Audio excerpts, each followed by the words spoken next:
Today I am in a Mini Countryman and I'm going to show you how to turn on and off the dome lights. They're also called the ceiling lights, the overhead lights, whatever you want to call them. I'm going to show you how to turn them on and off. But before I get started, if you find my video helpful in any way, can you give me a thumbs up as well as subscribe to my channel? I'll appreciate it tremendously. So I'm sitting inside of my Mini Countryman. And in order to turn on and off the ceiling lights, dome lights, the overhead lights, whatever you want to call them, you're going to first have to look up towards the dome. Here it is. Okay, do you see this right here? This is where the controls are. There's a lot of buttons going on. Okay, so you have the buttons over here, the left and the right. What you're going to do is right here, if you want to turn on just the driver's side reading light, go ahead and press that. And you see how that lights up right there? Pretty amazing, right?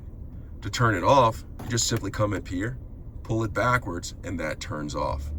Now, to turn on all of the lights inside of the vehicle, press that, and all of the lights turn on. Right there. Didn't mean for that to happen.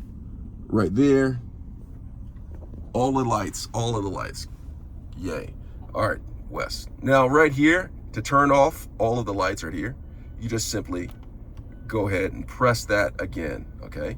So with this, show you this, the driver's side, you can just press it back. You don't have to pull it backwards. You can just press it either direction, it will turn it off. So this is all of the lights, turn all of them off, driver's side, off, and then you have the passenger side where you can have the passenger side reading light on just like that. Press it again and it is off. And then here, right here, press this. This is for these blue lights right here. All right, now this changes the color within the vehicle, okay? So you can change the lights, blue lights, yellow lights. It goes to the colors and it changes the lights off and on right here. See that? Me pressing that and it goes through. You can change all the lights, all of the lights, all right? So that is how you operate the ceiling lights, also called the dome lights or overhead lights, okay? I hope this video was helpful. Thanks a lot for watching.